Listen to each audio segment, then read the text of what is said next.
silence.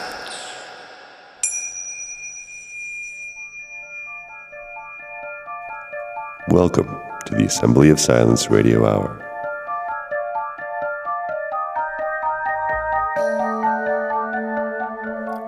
My guest on this episode is Professor Sam Vaknin, author of Malignant Self-Love, Narcissism Revisited, professor of psychology. He has a theory of physics. He speaks about economics. He speaks about politics.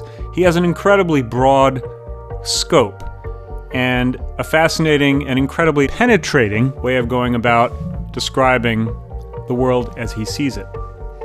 This is a very long conversation. I'm not going to say much more in the introduction. It was very enjoyable, very intense. I think you'll find it fascinating. Here it comes. Here we go. Sam Vaknin, thank you so much. I really appreciate you taking the time to do this. I was actually shocked that you were willing to do it and delighted. And then we had a number of different snafus that made me wonder what the heck was going on, and here we are. So that's wonderful, and thank you once again. Thank you for having me after all the aforementioned snafus. Yeah. So some of which were my fault, absolutely. Oh yeah, and I was on my end too. So we both had to apologize to each other already, which is a great way to start a relationship. Yes, indeed. Indeed. A long-lasting one. We'll see. You never know. You know, originally my inspiration in contacting you had to do with the video that you made about this new kind of human being that's coming into the world, that's walking amongst us, you might say. And then when you agreed to do this show, I started watching all the videos that you sent me and a bunch of other ones, and realizing the scope of your work, which is immense and you might say even comprehensive in a certain way. So that's left me with way too much that I would love to speak with you about. And so in some respects, I feel like maybe it would be interesting to start at the end, which would be what I take as being your solution to the various problems that you elucidate so clearly. And if I'm not mistaken, that might be summarized by the word nothingness. And, you know, I guess my first question would be, well, am I getting that correctly? Nothingness is an extension of Jean-Paul Sartre's concept of authenticity. Sartre had suggested in the 40s and 50s that we actually go through life acting parts. We imitate. Life is mimicry. This idea was later extended by other French thinkers, such as Guy Debord, who suggested that society in general is a massive spectacle. It's a theater show production. And so there was this Shakespearean, if you wish, hue or Shakespearean strand in thinking that the world is a stage and we are all actors. And Sartre railed against it. He said, you should stop acting. You should be yourself. It is only via agency, self-autonomy, and via the angst, via the anxiety of having to choose, having to decide. It is only through this that you can subsist and exist authentically. And it is only when you exist authentically that you exist at all. Otherwise, you are nothing but a simulation, an imitation, mimicry, simulacrum. There were many terms bandied about in the 60s and 70s. So nothingness is an extension of this, because what I suggest is that if one does choose to live authentically, one has to first and foremost suspend huge parts of oneself, because big parts of you are actually determined and predetermined by the process of socialization and acculturation. Big parts of you are not you. Big parts of you, for example, are what we call in psychology introjects. Voices of parents, parental figures, voices of role models, voices of teachers, of peers, influential peers. These voices are inside your head. They're known as internal objects. And they determine an inordinate amount of your decision-making process, choices, and so on. maintain the illusion of free will. You maintain the illusion of choice, but actually you are to a very large extent pre-programmed and predetermined by society via its agents of socialization. So this is something that Sartre neglected to mention, neglected to tackle, because he stopped at the point of don't imitate, don't act, don't assume a role which is not you. But I went a step, or I tried to go a step further and say, well, if I really choose to be only and exclusively me, I need to shed many skins. I need to shed the skin of society. I need to shed my introjects. I need to shed expectations. I need to shed mores. I need to shed values. I need to shed so many things that finally, when push comes to shove, at the crux of it, nothing is left behind. And this is the idea of nothingness. Would it be the case that, let's say, for an unrealistic example, that the world took the prescription and everyone was able to practice this shedding of introductions and false selves? Would we be a social animal then? Would we be able to maintain societies? It's one of the great myths, myths that are propagated by elites throughout human history. Elites, of course, are self-interested groups.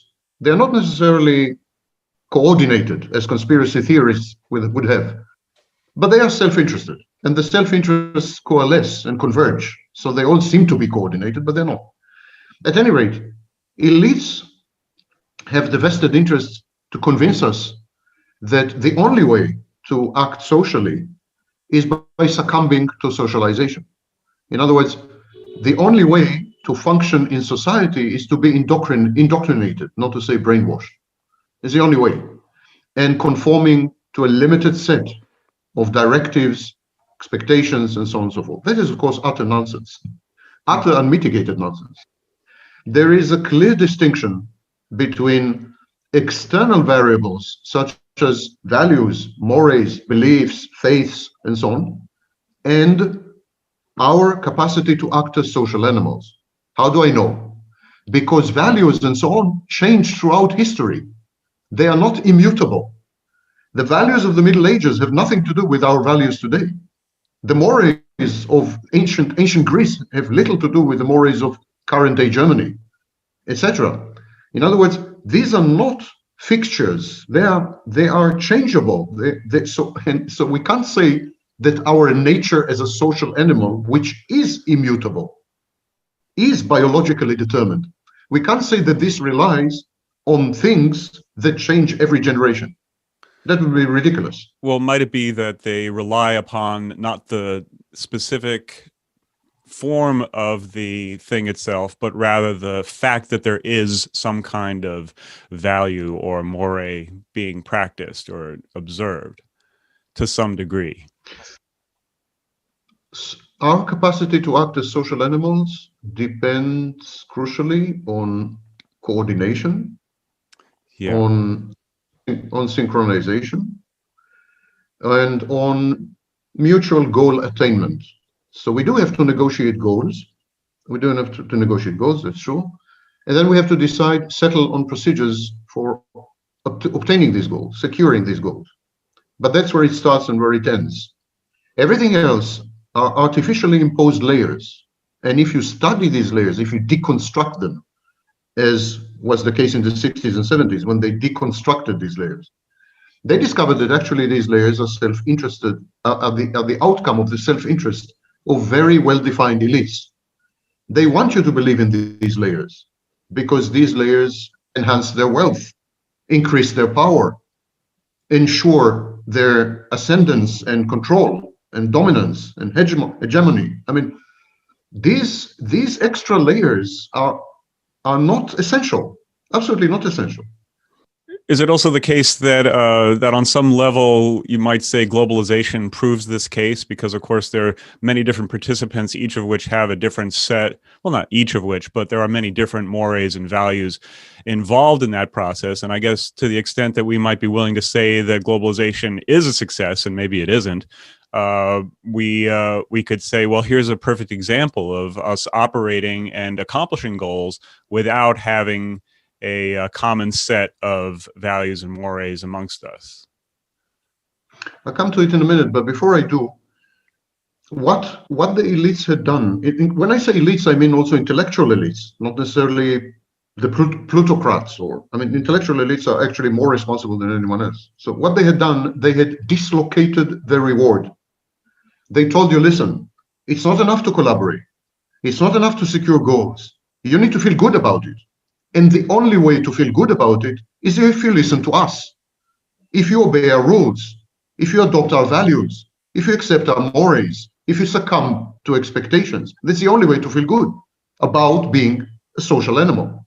But actually, the very act of collaboration and goal attainment is pleasurable. It is its own reward. You don't need anything else. You don't need a meta narrative. You don't need this piece of fiction that is superimposed on the essential act.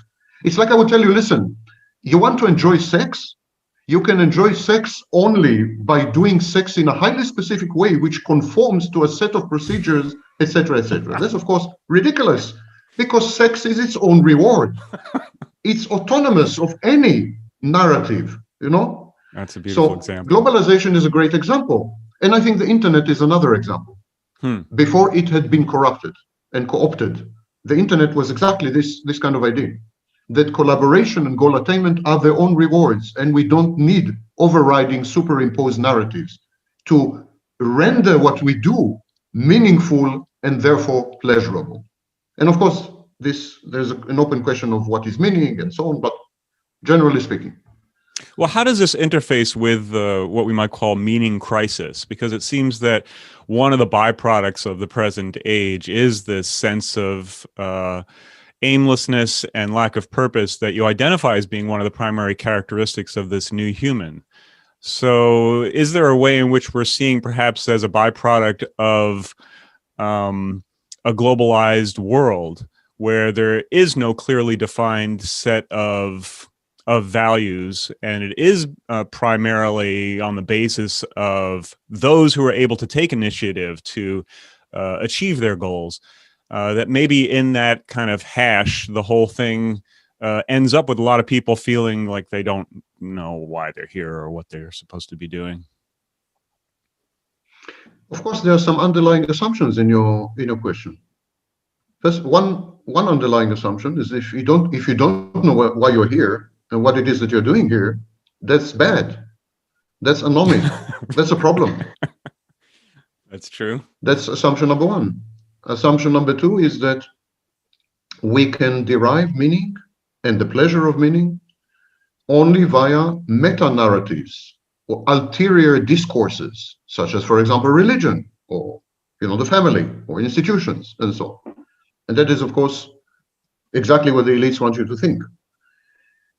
The truth is that the reason we are in a crisis of meaning is because the way we think about the concept of human being had changed dramatically over the last, shall we say, 60 years.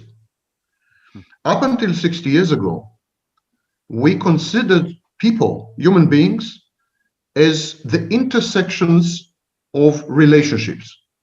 So human beings were like Venn diagrams. There were two circles, and the area common to both circles was you. We defined the human being as the outcome of interactions between other human beings. And then 60 years ago, we started to develop modern personality theory. And we came with the amazing concept and counterfactual concept and nonsensical concept of the individual. Now, individualism as a philosophical strand had been in existence for 200-300 years. But the individualism of the Puritans, for example, has nothing to do with the modern conception of the individual. Because the Puritan individual, who was rebellious, who was free thinking, and so on. That's why they had to escape to the United States. Mm-hmm. The Puritan individual was deeply embedded in his community, defined himself by his relationships to others and to God. He happened to believe in God. Yeah? Believed that everything that's happening in his life has meaning by virtue of being embedded in these networks, imaginary, abstract networks. This was the concept of individual. This was individualism then. 60 years ago, there was a revolution in psychology, and I blame psychology a lot for what's happening. There was a revolution in psychology, and suddenly the definition of individual had changed. The individual now became an atom. We started the process of atomizing society. Everything became endogenous. Everything came from the inside, not from the outside. Our definition of the individual had transitioned from relational to self-subsisting, self-sufficient, self-contained. In other words, solipsistic. We developed a solipsistic view of the individual. And so this created a series of outcomes. Marx had the foresight to predict the concept of alienation. He described alienation. And then there was a whole group of neo-Marxist thinkers, such as Louis Althusser and others, and they described this. So when you are all alone and when you are self-sufficient and when you are self-contained, you are atomized, you have no relationships of any consequence, and of course you can't have meaning, because meaning is always external. You cannot derive meaning internally, which is the nonsense that self-help books are trying to sell you. Meaning is always external, always relational. It's always been a network, not a node. Right. Only we transitioned from networks to nodes, and this was disastrously calamitous. And now to go back, I don't know how. I am not sure how to go back. When you adopt nothingness as a form of authenticity, what happens is you are open to reintegrate in these vast networks. You're open to reintegrate because you don't have defenses. You don't have resistance. You are not invested in any ego functions that are exclusionary. It's not ego death, by the way. Ego death is a distortion of Eastern thinking by Western wannabe gurus. Yeah. It's not ego death. It's an entirely different concept, but it simply means that by reducing yourself to the core bare minimum, you feel utterly free to get integrated with other people because you don't have the defenses and the resistances which prevent you from doing so nowadays. And all these defenses and resistances are imported from culture and society. The concept of society is a modern concept. It was brought on by Jean-Jacques Rousseau in the 18th century. There was no such concept before. It's totally modern. The concept of culture is a totally modern concept. Rome had something akin to civilization, and they had a vague notion of civilization, but it was totally inclusionary civilization. If you were black, if you were a Jew, if you were Namibian, I mean, you could be Roman. It was not a problem. It was totally inclusionary. Everything we do today is exclusionary and atomized because we are being taught, mainly by psychology, that this represents reality. It's a proper understanding and rendition of reality. We are taught reality is like this. You are individual, indivisible, like an atom, and you should behave as an atom. It fits the particle physics model.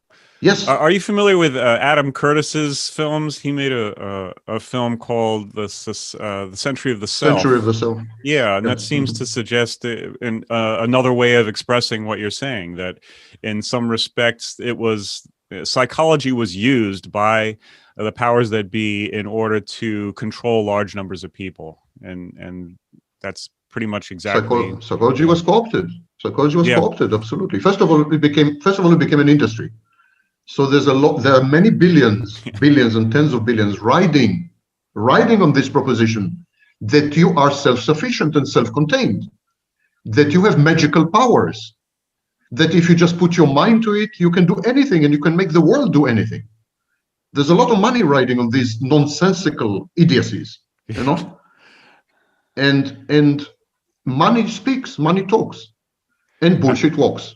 That's the outcome. I think that at some point I heard you say in one of the videos that money is a substitute for love. So it's kind of interesting that the driving force behind the psychological reframing of human existence would be a kind of pale substitute for what was the thing that actually did bind people together. Money is a very problematic example, because, for example, the Puritans believed that money is proof of God's love. If you are prosperous, it shows that God loves you, God favors you. So money had always had maintained this undertone of love, cosmic love, divine love, love among people, and so on and so forth. To this very day, we transact love by money, via money. I mean, Father gives you an allowance, it shows his love. This is a way we express and reify love. But of course, you are absolutely right that money has very, very little to do with love, corrupts love and misrepresents love.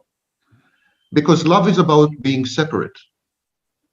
That is a huge, huge error and mistake in modern psychology and in self-help books.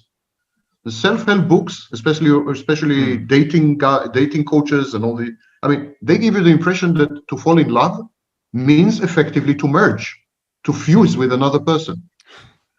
To fall in love or to be in love or to love another person is to recognize the separateness of that person, the autonomy of that person, and to interact in ways that enhance both of you via your separateness. Love is about being separate. Now, money brings people together. Therefore, money is a bad rendition and reification of love. Money is the opposite of love. Money brings people together. Love sets them apart. True love sets them apart. This is exactly opposite of what you're being taught. That's really interesting. There's a Taoist formulation that's pretty interesting that seems to relate to that. They say that when the Tao was lost, there came harmony. And when harmony was lost, then came love. Because, of course, it's the differences between us that make love possible. Harmony just means everyone's playing their role without any kind of friction. Harmony is entropy. Harmony is entropy, a form of entropy. Oh, interesting. Huh. They go on to say that when love is lost, then there's justice. And when justice is lost, then there's ritual. Ritual. Yeah. I know. I made a video about Buddhism, Taoism, and nothingness, by the way. Yeah, it seems like there would be some real deep correlation there, although you identify a main difference as that it not being ego death, which I don't think was really a concept in Taoism or Buddhism. Was not, absolutely not. It's a really distortion by Western wannabe gurus. Pop sci, right? Popular psychology type of deal. Yeah. It's popular money making. Nothing to do with psychology. Right. Money making. So you refer to psychology in general as a pseudoscience too, I believe, which is also an incredibly interesting framing for a psychology professor to make. You have this kind of corrupting influence of money on one hand, and then you have the question of the basic infrastructure. What is it that the process is? What is this endeavor of psychology? And one of the things that I've wondered, because of course you focus a great deal on narcissism, which has its own kind of history of meaning, would you say that psychology is in itself a kind of form of narcissism? Because it's like humanity in the aggregate becoming obsessed with itself, or at least its idea of itself, the reflection that it appears and thinks of as itself. First of all, allow me to compliment you on your questions. They are deep and fascinating.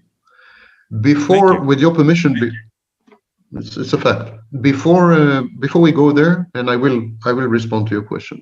I just said a passing thought, which I think might be of interest to you and to your viewers and listeners. I think the internet is an example of this clash, this inevitable clash between nothingness and let's say psychology. I think the enemy of nothingness is psychology, to be clear. So the internet is an example because the internet simultaneously is about being embedded in networks. It's a network technology physically, but it also encourages and enhances networking among people. That's how it started in universities. So on the one hand, on the other hand, it renders you totally self-sufficient and self-contained. You don't need anyone. You can publish books by yourself. You can make videos by yourself. I mean, you don't need anyone. It encourages atomization. It encourages the individual view. Mm-hmm. I'm a self-encompassed universe. It's a very solipsistic technology, which ironically tries to prompt you to integrate with other people who are atomized and solipsistic. There is an inherent contradiction in this technology, which, by the way, is a time bomb, and in my view, would render it sooner or later obsolete. Mm-hmm. I know it sounds entirely insane, but I don't think this technology can be maintained and preserved in the long run, because there is an internal contradiction in its design. Its very design is problematic. But you asked about psychology. Psychology is like many other things that we take for granted. We think they are eternal. Like society. Society is a modern invention. Childhood is a modern invention. There were no children until the 19th century. You know. What were they? What were these children? Young men and young women. Young men, young women. Do you remember Louise May Alcott's? What's the title of her book? Louise May Alcott. I'm sorry, I don't know. She's written a series of books, and one of them is called Young Women, and one of them is called Young Men, and she's talking about children. So Dickens never uses the word child in any of his books. Wow. Charles Dickens. That's 19th century.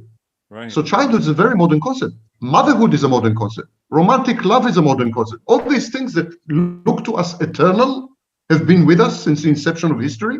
They're actually 100 years old. So is psychology. Psychology was invented almost precisely 130 years ago. Out of the blue, there have been books about the human condition, books about moods, for example, about melancholy. Burton wrote about melancholy. There have been books. But as a discipline, it's 130 years old. And it was a pretension to science from the very beginning. It sprang out of laboratories. German, how else? Laboratories. And then American.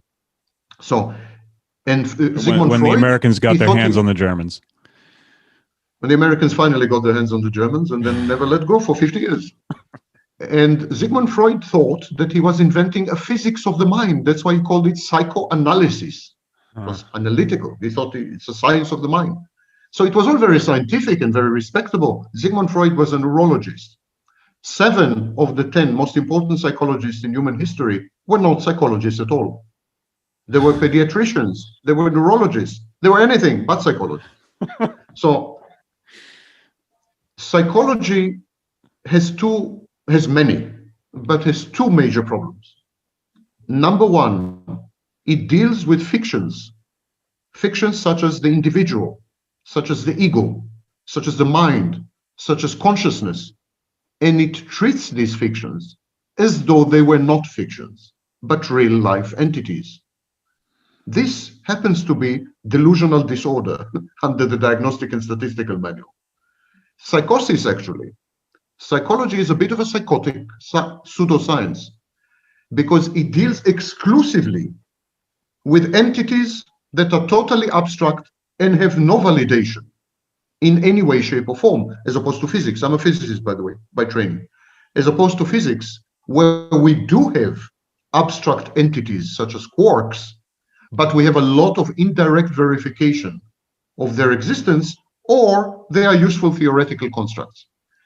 In psychology, everything, literally every single thing you ever heard of is total invention, which cannot be substantiated, falsified, refuted, proved, analyzed in any way, shape, form, with any instrument or any design of any experiment. End of story. There is no experiment you can design to prove the existence of consciousness or the mind. None. It is based 100% on self-reporting. So this is problem number one. Problem number two, when I, as a physicist, deal with the sun, the sun is supposedly an objective entity. It's there, I can revisit it, I can replicate the experiment as many times as I want, and I will keep getting the same answer, statistically speaking. But when I analyze you as a test subject, you are not the same. If I test you today and I conduct the very same test tomorrow, you are no longer the same subject. You know what? You're no longer the same subject a second after I conduct the test. You know what? The very fact that I'm conducting a test on you changes you. We don't have in psychology entities to study because the entities are kaleidoscopic. They change every split second. What are we testing? What are we experimenting on? Shape-shifting sands, you know? Isn't there a somewhat similar problem within physics? Because, the double slits experiment, and again, there's a whole sort of popular psychology interpretation of that, but it does seem that fundamentally what it's saying is that once you start to probe a system, you change that system. So I know, there's this whole observation thing, which I think is misleading because it's not as if we're observing these things by just looking at it without interacting with the system. The observation takes place with the use of an instrument, which of course is sending a signal. And so once you perturb a system, fundamentally it's sort of like chaos theory takes over and there's the collapsing of the wave function, and then you get some particular idea out of the interaction, but you end up changing the system the same way like long-term capital management thought that they understood the market, right? And so they got themselves in a lot of trouble because their activities were so successful, they ended up changing the way the whole market functioned. So it seems like, that's kind of a general principle of nature, is it not? Any study of any system that is microscopic changes it, because we have to probe particles with photons, and the photons carry energy and perturb the particles. So this is nothing to do with a double slit experiment. It has to do with the uncertainty principle, or principles. There's a series of principles. So what it says is that when you study micro entities such as particles, for example, you can determine only one of their properties, because the very experiment prevents you from getting a full specification of all their properties. In other words, if you bomb a particle with a photon, the photon will move the particle, so you can't determine the position of the particle. That's an example. Yes. Now, the difference between quantum physics or quantum mechanics and psychology is that in quantum mechanics we can and do specify all the possible outcomes with absolute certainty. Now, we cannot tell you which outcome will ultimately materialize. That's what you refer to, the collapse of the wave function. But we can definitely describe the total space of all possible outcomes. And there will not be an outcome outside this total space, ever. And that's the difference. You cannot do this with human beings. Simply, you cannot do this. Moreover, with macroscopic systems, which are the majority of human experience, like the sun, the earth, a tree, we don't have this problem. Our experiments do not change the system. If I observe the sun, trust me, I don't change it. Or I change it so minimally that it's meaningless. So on a macroscopic, and human beings are macroscopic. So if I observe the sun and I observe you, it's an entirely different outcome. When I observe you, by observing you, I'm changing you, and then you change internally. There are endogenous processes over which I have no control. It's another very important thing. When I conduct an experiment in physics, any experiment in physics, I control the environment totally. I cannot do this with a human being because human beings have internal processes to which I have zero access. The first thing I don't have access to is your mind. We are trapped in our minds. The only mind I have access to is mine. I can never have access to your mind. I have to rely, in other words, I have to rely on your self-reporting. What if you're a liar? What if you're psychotic? What if you're a psychopath? What if you're delusional? What if you had too much to drink last night? It's a problem. I have to rely on self-reporting. I don't have, like in physics, objective ways to probe you. This is nonsense. Psychology can never, ever be a science. Ever, by definition, because of the subject matter. Might we say that the internet is an effort to create a contained enclosure within which the probing of the human mind can be measured, and that perhaps that effort, if what you're saying is correct, will fail because of that fundamental unpredictability of what we refer to as consciousness, and that you're continually, by probing, going to change the behavior, and maybe the signals will no longer really make sense after a while. I think is that kind of how this whole thing collapses, perhaps? We're not probing. We cannot probe the human mind by definition. The human mind is close to us. Your mind is close to me totally. I have to rely on your self-reporting. And you may be a robot, a sophisticated robot sent from the future. I have no idea, nor can I ever prove it. I cannot prove you're human. Only you know that. Only you have access. Right. What the internet does is it manipulates. It provides input and output. It's a black box. The internet is a black box. You see all the inputs and you see all the outputs. There was a book published a few years ago, a billion wicked thoughts. It analyzed the keyword searches for sex, what keywords people use in sexual searches related to sex. And then it extrapolated these searches, and it said, well, based on these keywords, this is the sexual world of people. This is the world of sexuality, which was, of course, wrong. Right. Keywords can teach you about keywords. Keywords can teach you everything about keywords.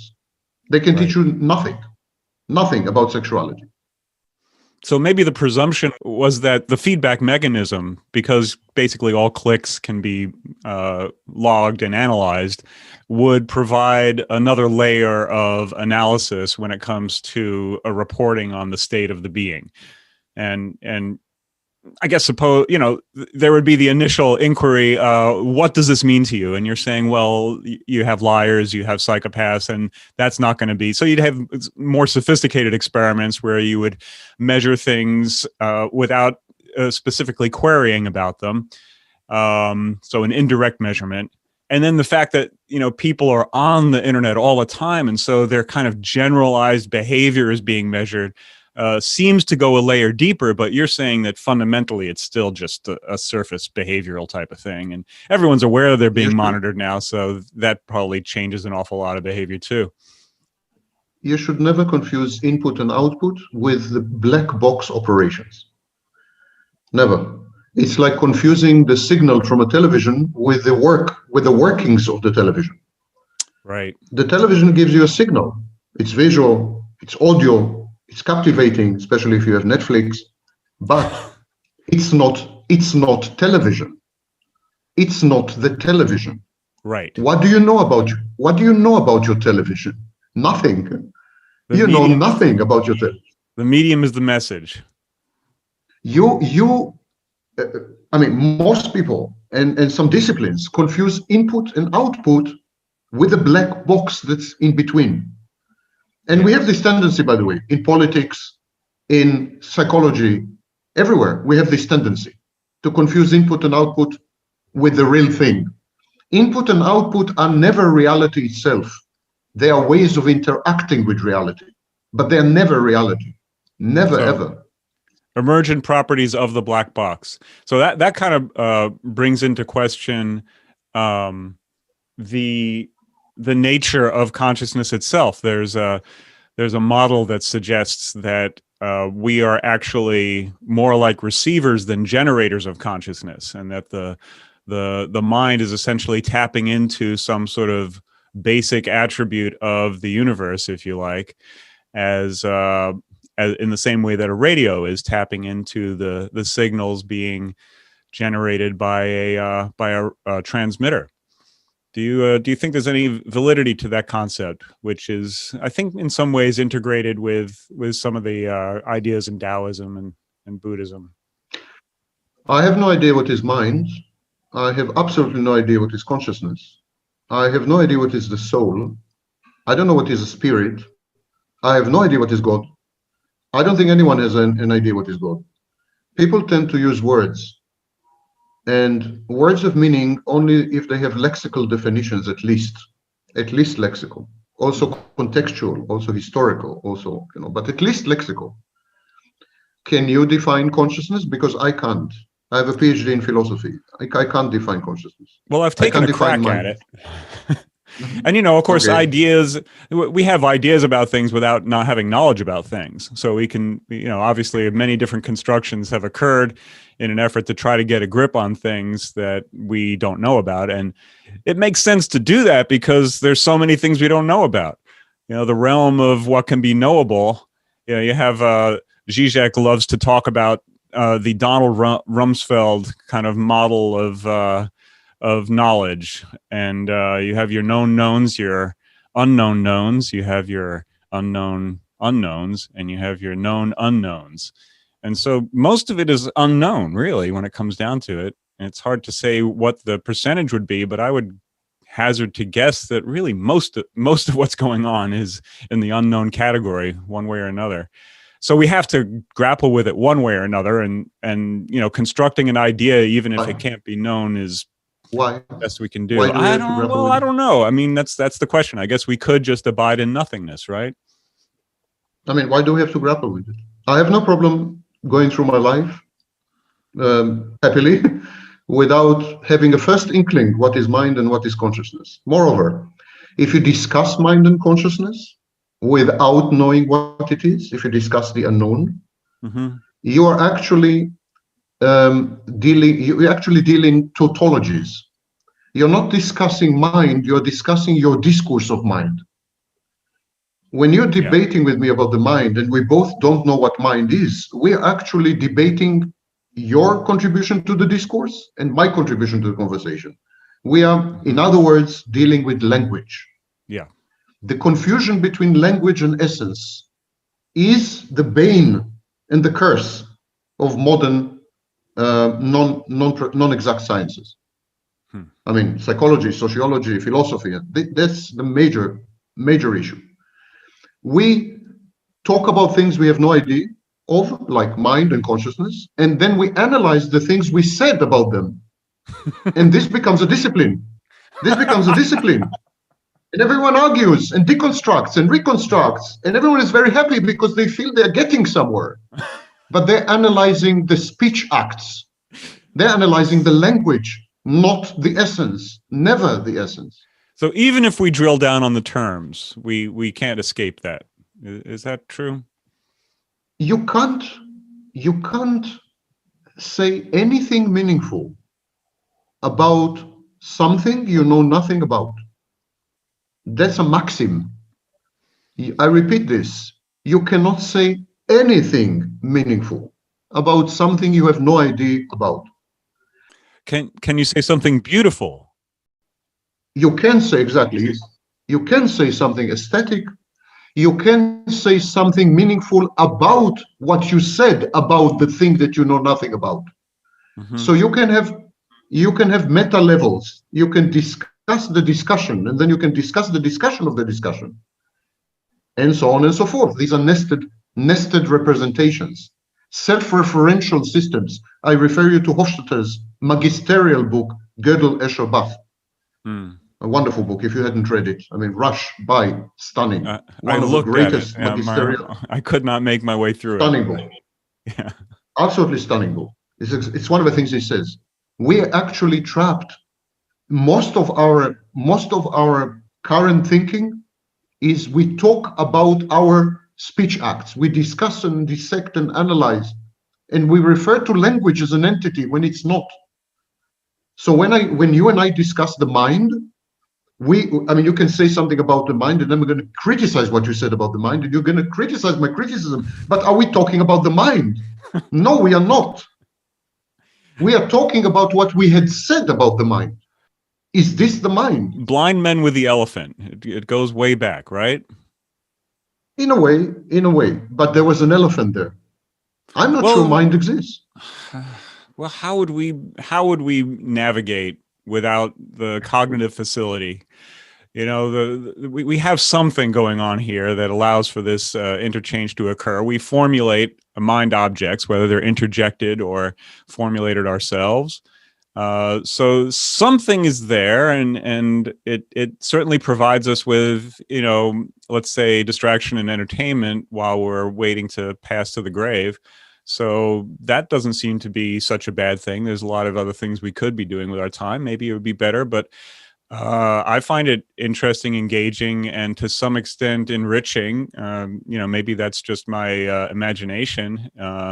But we all have our preferences, I suppose. You know, you could go for a run now instead, and it might be more healthy. But it's a pastime, you know, and it's better than I don't know, mugging people. I mean, there's a lot of different things people could do. So I don't see anything inherently. I mean, it's maybe ridiculous, but I don't see anything inherently wrong with it. And on some level, it is what we're engaged in. I mean, I've watched a lot of your videos, and of course, you're dealing with a wide range of different concepts, and it's a very rigorous intellectual exercise, and it's a lot of fun and incredibly interesting. So what the heck, you know? Let's go for this ride and see where it leads.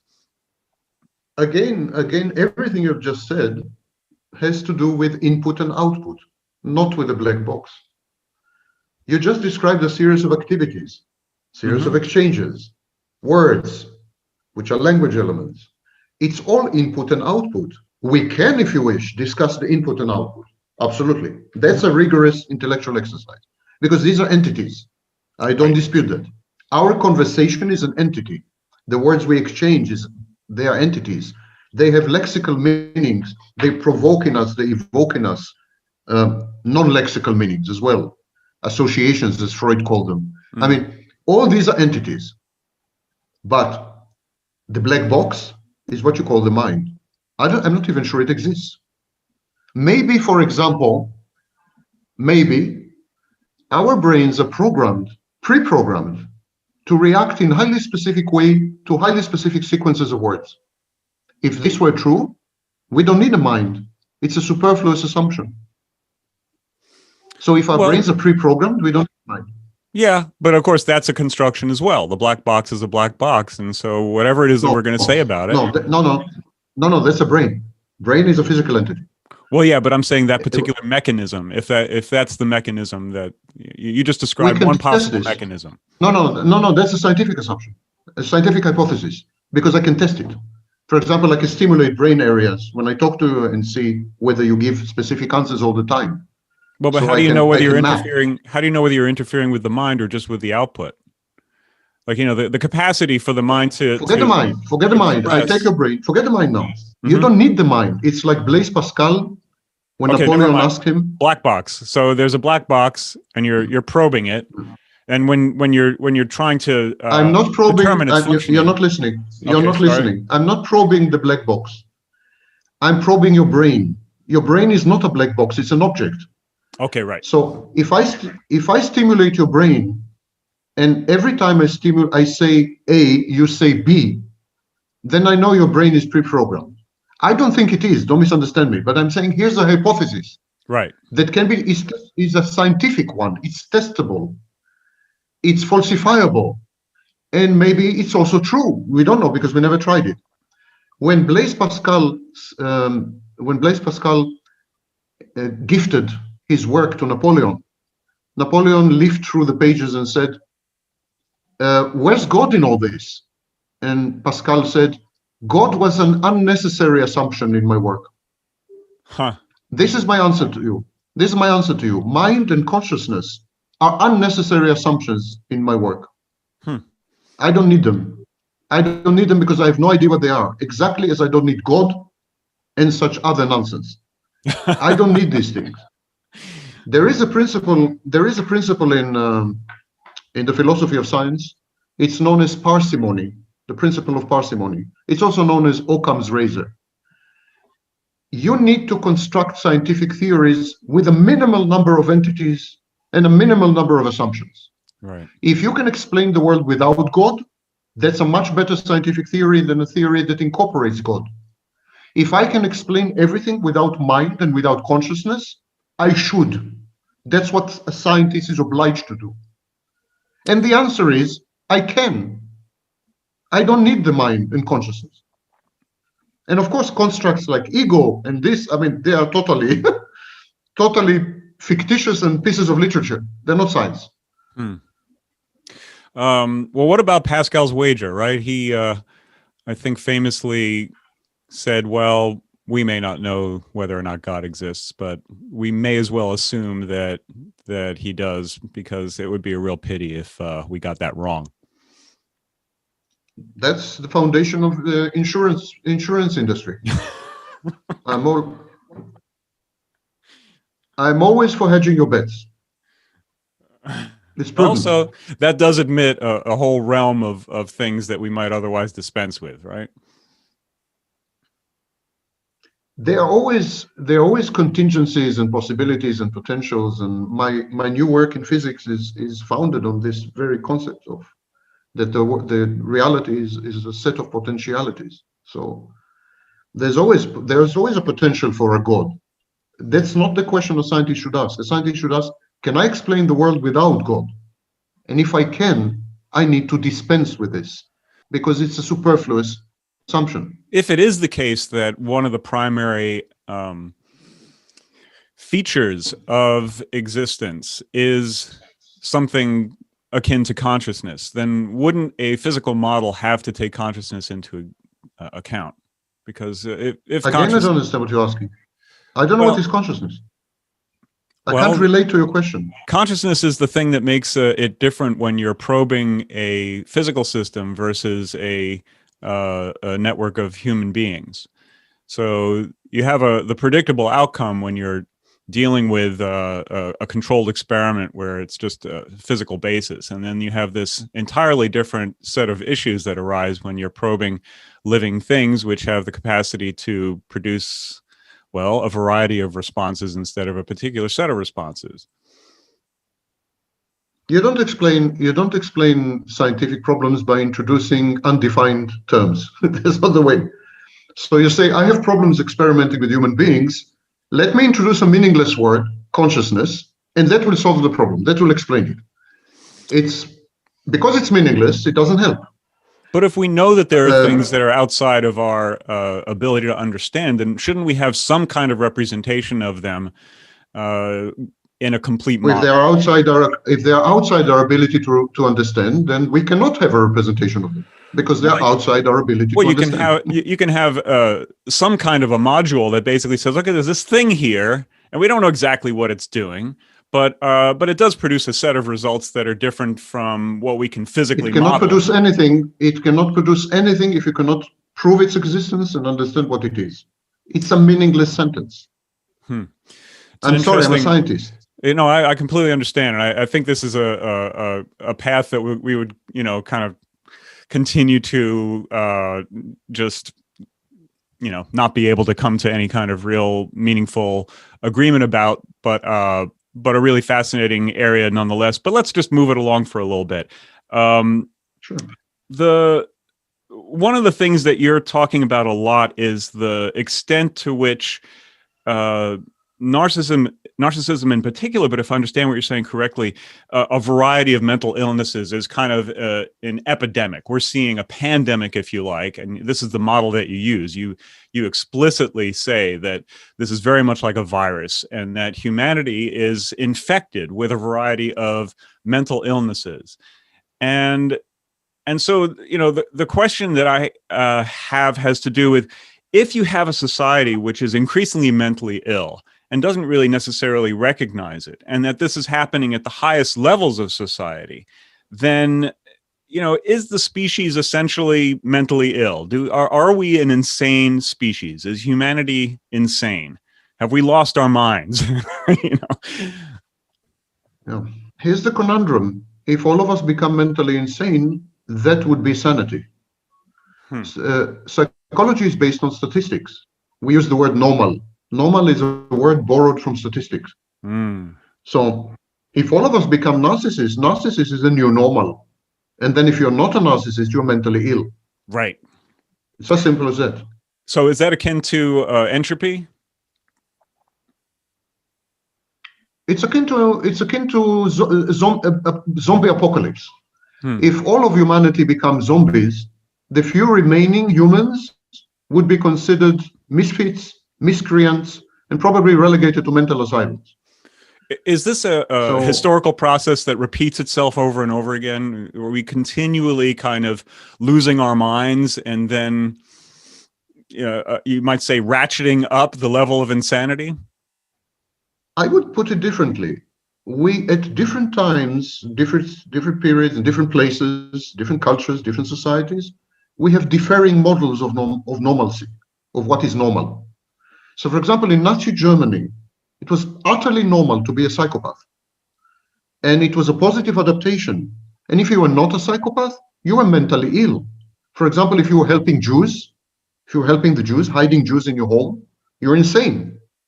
You needed help. You needed medication. Something was wrong with you, So in different times, in different places, you have different models of normalcy. For example, in the United States right now, the model of normalcy is essentially narcissistic and gradually becoming psychopathic, gradually. So narcissism and psychopathy are becoming, I think you went offline.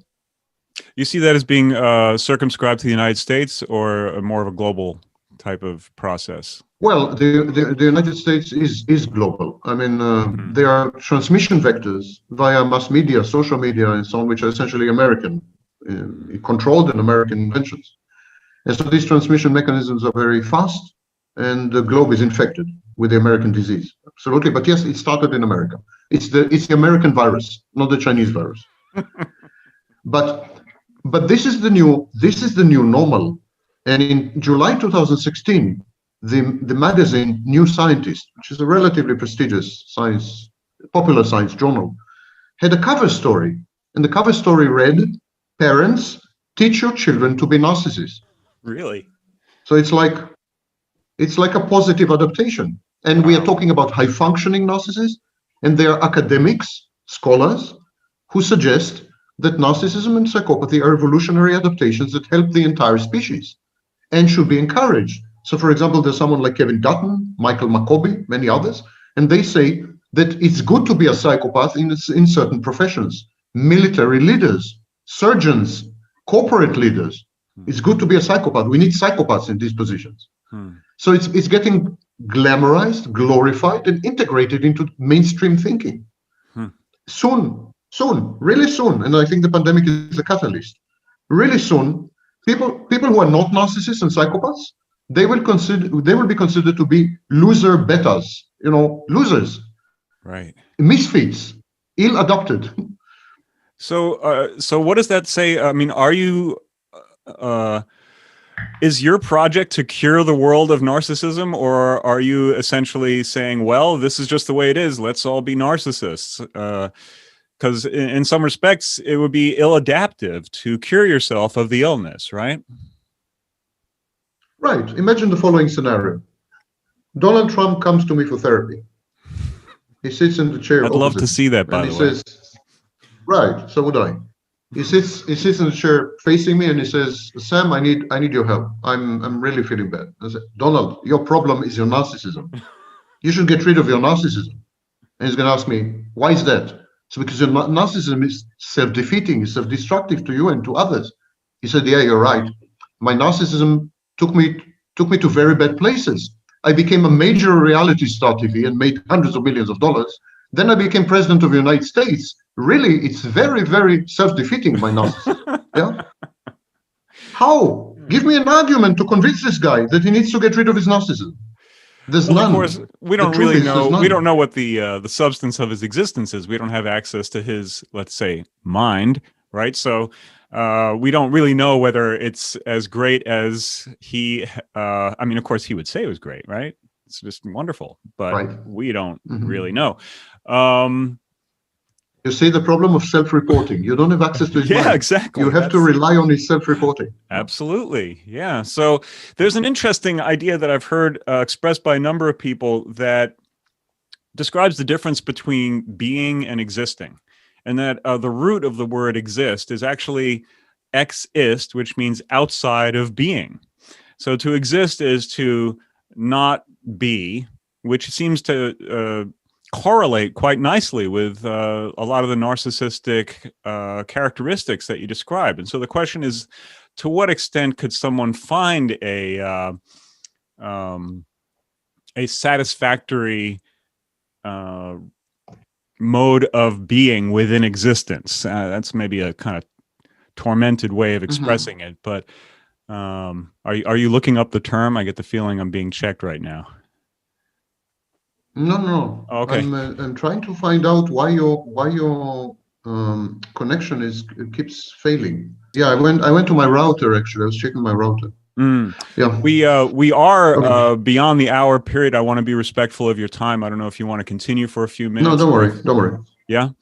Don't worry. Yeah, don't worry. There I owe you I owe you more time. Oh, you owe me nothing. After what I've done to you. Oh, well, guilt is a wonderful thing, I guess. Yes, it is. You can trip me, guilt trip me. Feel free. Yeah, go for it. Just go for it. Go for the jugular. Yeah. I feel guilty too, so I can't really. I guess if I was a full-on narcissist, I would ignore my own guilt and just focus on your exactly. guilt. Right? You see? You see? I'm learning. You see it's a positive adaptation. Yeah. You're learning. Yeah, you're becoming normal. You're becoming normal. Huh. Yeah, well, I distinguish in the footsteps of, on the shoulders of giants, I distinguish between existing, becoming, and being. I think these are three very different things. To exist, you are right etymologically, to exist means to stand out, to be separate from. To become means to identify your existence or your sense of existence with the process, not with a destination, not with a starting point, not with anything static, but with the dynamics, with a process. Relational. Would be perhaps the Tao, the path in a way. And there is being. Being is, in my interpretation, what I call nothingness. Ironically, I mean, being and nothingness. Yeah? Being is what I call nothingness. Being is to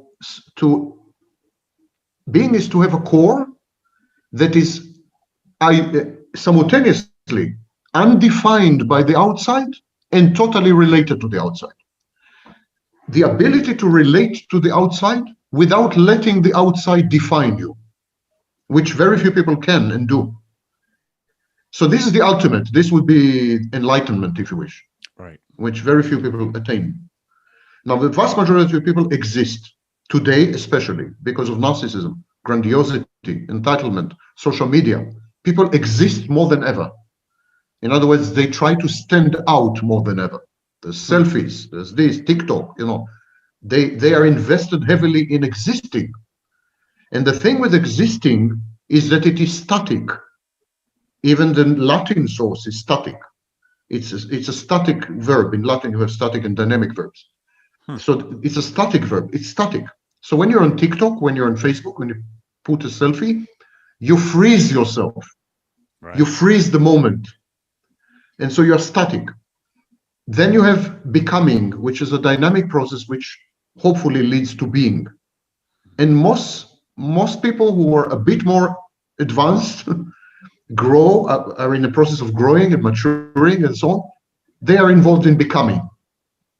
But again, in becoming, there are serious pitfalls, because becoming is not about action, not about action. And Western civilization had taught us the dynamics are always associated with action. You need to take action. What's the solution to this problem? There's always a solution. How can we avoid this risk?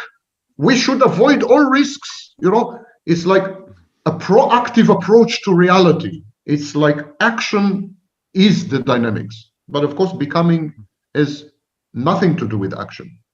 Becoming is an internal process of transformation, and you don't need to take any action to go through this transformation. You just need to want it, or to desire it, or to invest in it, or to start it.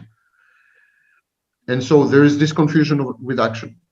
And then there's a process of, then there's the ultimate goal of being, which is, as I said, having a core which relates to everyone else and everything else, but is never defined by them or by external circumstances or by what you're told or by society or by anything. Having real self-efficacious core, agentic core of autonomy, which is immutable. You had reached with being, you reach your immutability. The thing that never changes, never mind what. Viktor Frankl came very close to it in Auschwitz. When he was in Auschwitz, layer after layer, social mores, social conventions, beliefs, values, hope, which is a poison. Hope is a poison. Everything was removed. The onion layers were removed and removed. You know what remains when you had removed all the layers of the onion? The smell of the onion. The smell of the onion lingers after all the layers are gone. And that smell is your nothingness. That smell is your core. It's immutable. Viktor Frankl, having exited Auschwitz, came up with logotherapy, therapy via meaning. And he said that the first thing we should do as human beings is discover our unchangeable meaning, the thing that does not react to external pressures, circumstances, expectations, and so on. Other people, role models, and so on. So logotherapy and the work of Viktor Frankl, Men in Search of Meaning, it's his famous book, they touch almost on the issue of being. Yeah, so Viktor Frankl came up with the idea of meaning, and Sartre came up with the idea of authenticity. But I think these people lacked the training in Eastern philosophy, because the issue of nothingness, as the core of being, had been tackled extensively in Buddhism, in Taoism, extensively. When I say extensively, I mean seriously extensively. Had they gone a bit further, had they integrated East and West, they would have come up with nothingness, in my view. Nothingness is not about disappearing. It's not about giving up. It's not about surrendering. It's the exact opposite. It's about rebelling against everything that's been imposed on you that is not you. It's about purifying yourself, like in alchemy. You know, it's about attaining. It's about being. It's about, yes, it's about rendering yourself gold, transmuting yourself into gold. It's now your base metal. That's literally what the Taoists say. They call it the gold elixir. That's their. Yes, exactly. Yeah. And I think much of what you're saying is reflected in the Yoga Sutras of Patanjali as well, the dissolving of mind objects, which is essentially the fundamental practice of yoga. Yes, absolutely. I told you I have a long video about the nexus between Buddhism, Taoism, and my work, and Sartre, and so on. So, of course, yes. I will definitely look that one up. Yeah, it's fascinating the extent to which there's resonance with your approach to things. And, you know, my background is a little bit hodgepodge, but primarily I'm interested in spiritual and philosophical issues. So, you know, consciousness I would think of as being one of the primary interests. We're not going to go there anymore. I think we've covered that enough. But it's nevertheless fascinating that there's this really profound difference of perspective on that one issue, and yet at the same time, an incredible degree of agreement about what the basic landscape is, let's say. Here's the basic problem with consciousness and other such concepts like mind and so on. You have an experience of being you. You have an experience of yourself. And language breaks down when you're trying to communicate this experience, because we have no access to another person's mind in an objective way. We need the bridges of language. We need a subjective way of accessing other people's minds. But then we crucially depend on self-reporting and the veracity of self-reporting. And even then, assuming you're not lying, and you're saying, I'm sad. So you're saying, tell me I'm sad. You're telling me I'm sad. And you're not lying. You're authentically, veridically self-reporting. It's true what you're saying. You do feel sad. You're reporting your inner experience of sadness. How on earth do I know that your sadness is my sadness? How can I be sure that we're using the same words meaningfully, in a meaningful way? Do we need other people's experience in order to know what it is? Why can't we just simply probe our own experience, given that that's the one we have? You can. It's a solipsistic attitude. Yeah, I mean, in some respects, you could say that that's what these practices are. That the practice of nothingness is essentially the emptying of the mind and the probing of the nature of mind. It's removing everything that is imported from the outside. I have no idea what is mine. It's everything that's left is you. Now, this you is a mind. This you is a consciousness. Some would say this what's left is God. I have no idea, nor do I have any interest in probing these words because they're meaningless. By definition, they're meaningless. The problem is your core problem is that you have an experience of yourself. And you are desperately attempting to communicate this experience in a meaningful way, but language breaks down. Now we have this piece of fiction called empathy. Ostensibly, allegedly through empathy, I can somehow connect with your mind, even if indirectly. That's of course nonsense, nonsensical lie. It's a common lie. We call it the intersubjective agreement. It's a common lie. It's a pretension. It's like it facilitates social interactions. It allows us to somehow assume that we belong to the same species, which I have no way to prove. I have no idea if you and I belong to the same species. I have no access to anything relevant. Your nihilism is really helpful. Absolute. It's impressive. Without it being necessarily negative, it seems that you're able to maintain a degree of cheerfulness and joie de vivre in the whole thing. I find people amusing, yes. There's an interesting set of issues that I've heard discussed when it comes to this question of whether or not the self exists that relates to the practice of nothingness. You could say that someone who's successful in becoming then is in a state of being. And the state of being is one where objects have been dissolved to the extent that one no longer makes any distinctions. And so if you don't make distinctions, then of course language is impossible. And how would you refer to something? So something which is able to sit within that center of being completely would not be able to even recognize itself. And so in that sense, the self would disappear. But of course, what would be the thing sitting there, right? So is that state just a theoretical state of being? Is that just another kind of language game? I mean, it makes sense, but is it true? Like you could make the case that someone who is successful in accomplishing that would be fundamentally delusional because all they're doing is a game within their own mind, and that would be the ultimate act of solipsism. No, that's way too metaphysical for me. All I'm suggesting, the principle of nothingness that I'm suggesting, is simply to take authenticity to its logical conclusion, to its logical end. Making a list on a piece of paper or on your smartphone of everything that you are, all your behaviors, all your traits, all your beliefs, all your values. It's a very long list. It's going to have a few thousand items. And then go through the list and say, this came from my mother, out the window. This came from my father, to the trash bin. This came from my teacher. Fuck that. This came, and then you eliminate and eliminate and eliminate and eliminate. And finally, out of 4,000 items, you're left with 23. These 23 items are you. That's nothingness. So there's no presumption of elimination of the self or elimination of the core. On the contrary, it's an enhancement of the core. It's creating clear boundaries of the core.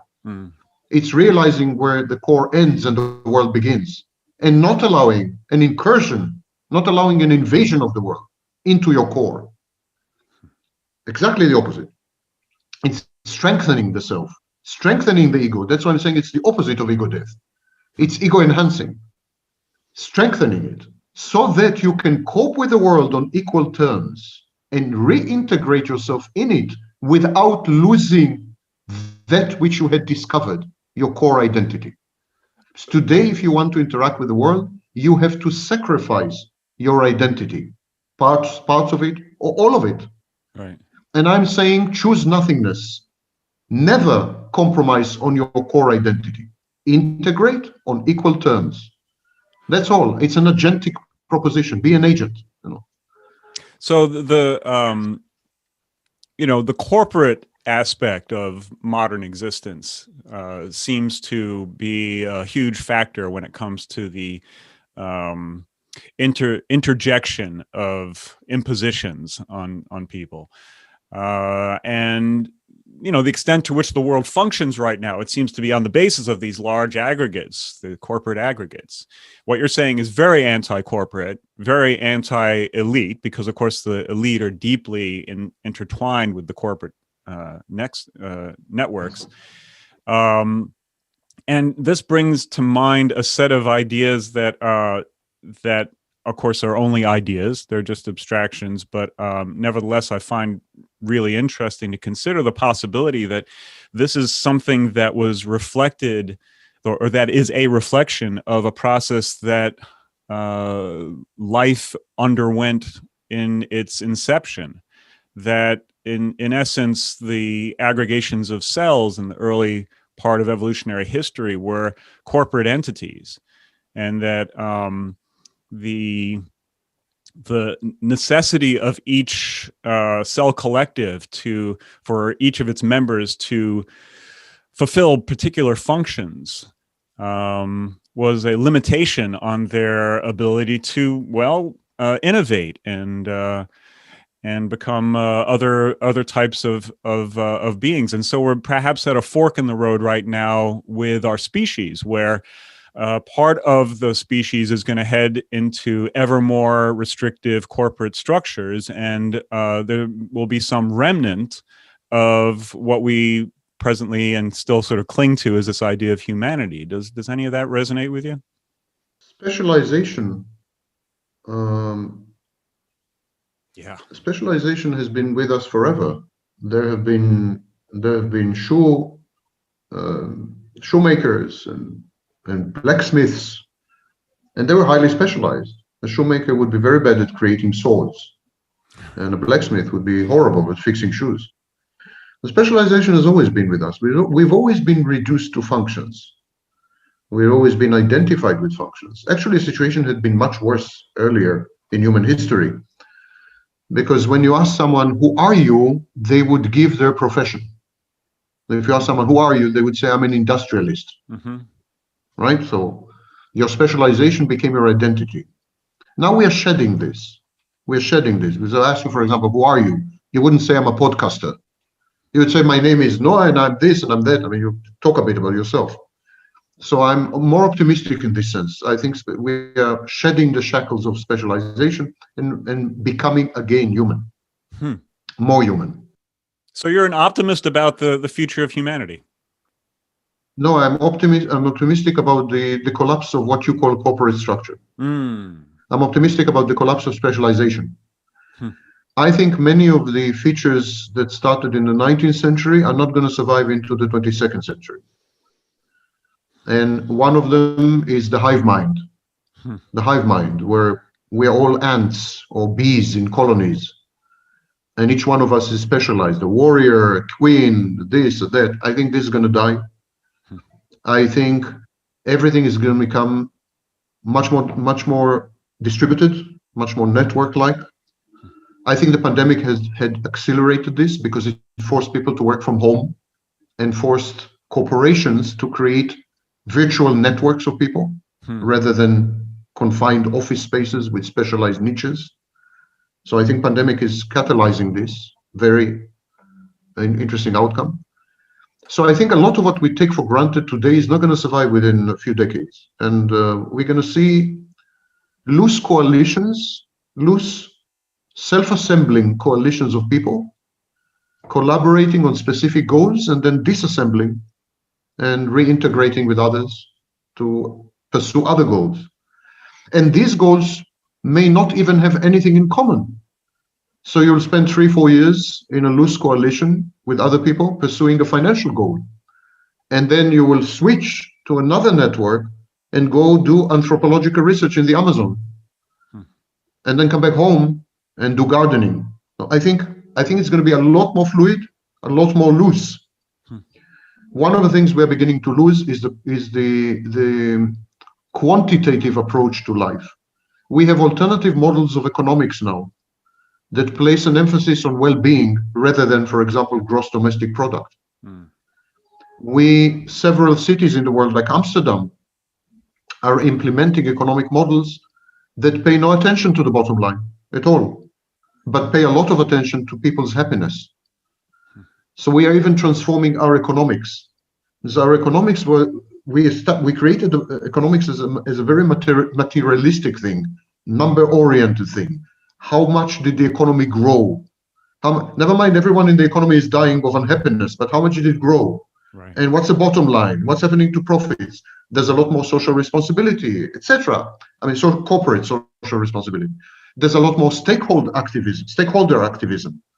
Environmentalism is going to have a massive impact on corporate structures, because we had been living under the delusion of infinite resources when actually the world is a world of scarcity.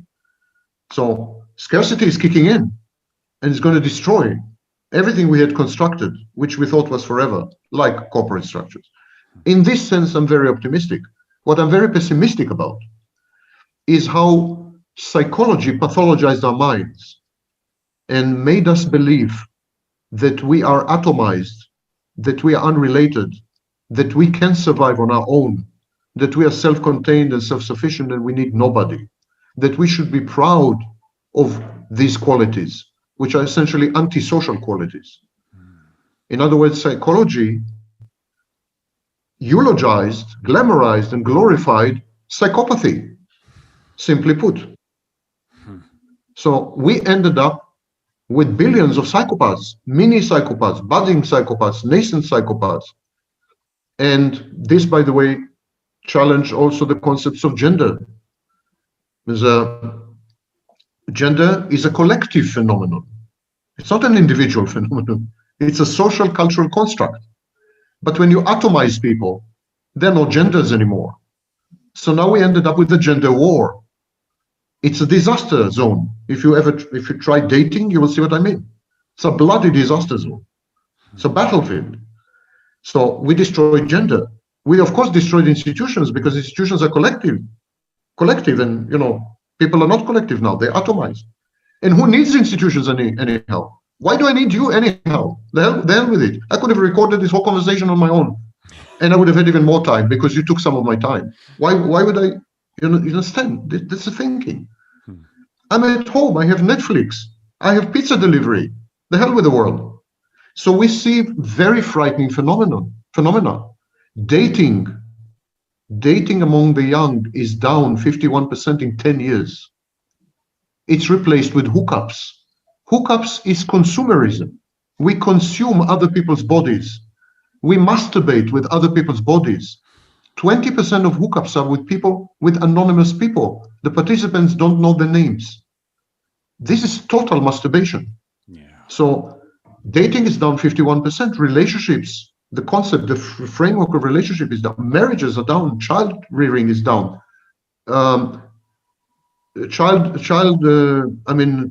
Pregnancy rates in the United States last year went down 4%, and that's a long-term trend. The year 2016 was the first year where men and women, majority of men and majority of women, never met each other. 2016. Annus horribilis. Never met each other? Yes, it's the first year women, for example, never met a man throughout the year, except the pizza delivery guy. Yeah? Right. Did not date, did not have sex, had no interaction with the men, and majority of men as well. And since then, it's the same. Since 2016, majority of men and women don't come across each other, don't interact. Sex is dying. Sex, Freud was right. Sex is the force of life. That's eros, that's libido. That's the foundation of civilization and culture. It's all about pussy, I'm sorry to say. Everything is founded on sex. Make no mistake about it. And sex is dying. In some countries, it's extinct, like Japan. In others, it's on the way, like United Kingdom. It's dying. The majority of youngsters did not have sex for years. Youngsters, I'm talking. Hormones. No more hormones. Pornography is flourishing precisely because of this. We objectify each other. It's all self-objectification. Obviously, objectifying another person means that you're the only human in the room. Right. It's again solipsistic. If the other person is an object, you are the only human. You are the only person. It's again solipsism. It's again atomizing. It's again separating. So we objectify people in sex. We objectify people in commerce, in business. We objectify people in politics, and so on and so forth. Objectification is the name of the game today. Althusser, who ultimately went mad, I hope it doesn't happen to me, but Althusser called it interpellation. Interpellation is a concept that means that big corporations, governments, institutions, and so on, interpellate you. They call upon you to behave in specific ways. And the main interpellation today, via advertising, via mass media, via television shows, via movies, via music, the main interpellation today is all others are objects. Only you matter. Only you are really alive. Everything around you is disposable consumer goods. Yeah. So it's the ultimate consumer ideology. Yes. It's consumerism. Everything is fair game for consumption. Look what we did. We established a death cult. Our civilization is a death cult because we celebrate dead things. We celebrate the inanimate over the animate. We celebrate material goods. And it was inevitable that if you create a death cult and you relate only to inanimate objects, dead objects, it was inevitable. It was only a question of time before you convert other people into objects, dead objects. It's very telling that in psychology, we don't say people. We don't use the word people. We use the word objects. What? So we have Really? Really? So we have, for example, object relations.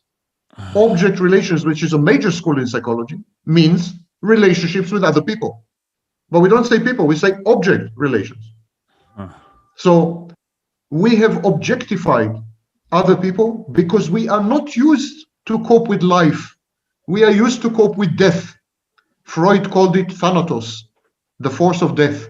It's a thanatic culture and civilization.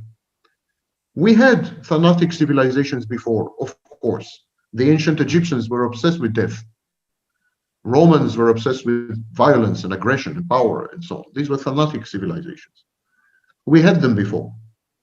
But the force of death, the organizing principle of death in these civilizations was countered by social institutions such as family, community, village. So you had thanatic civilizations in the elite level, but the society as a whole was very much alive. We don't have anything today.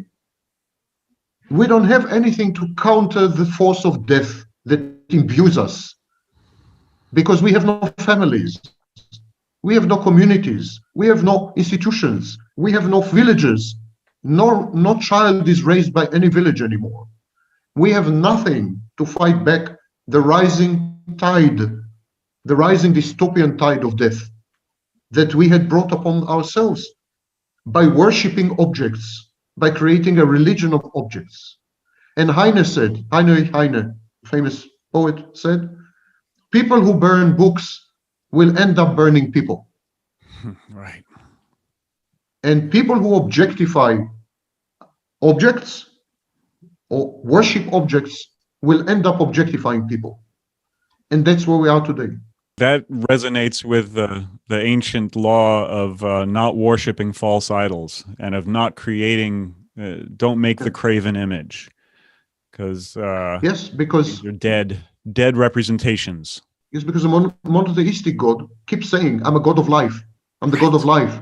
Right. It's like 1,000 times in the Bible. I'm the God of life, you know?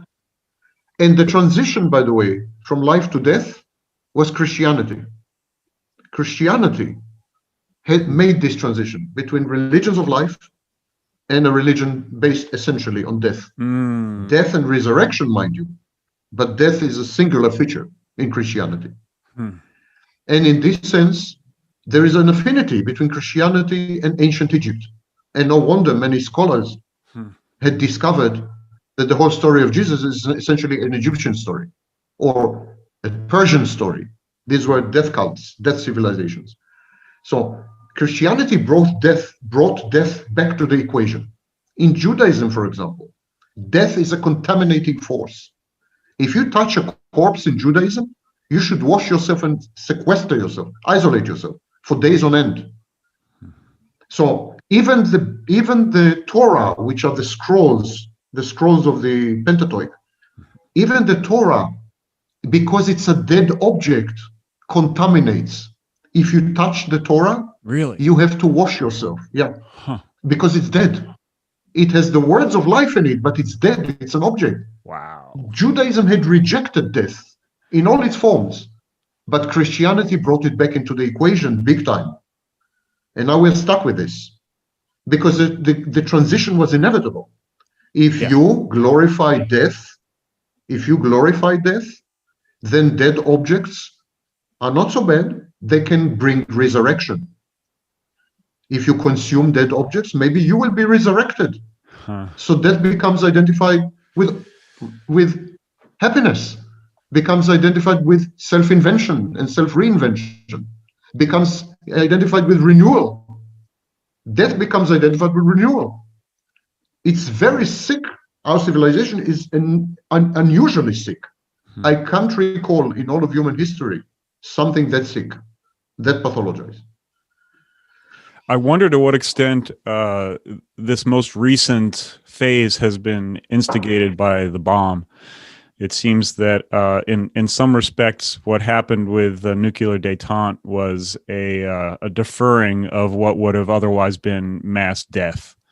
And so, in essence, that scepter of that death has been hanging over us ever since the invention and the horror of that. So it's the weight of that, perhaps, that's brought about this this condition.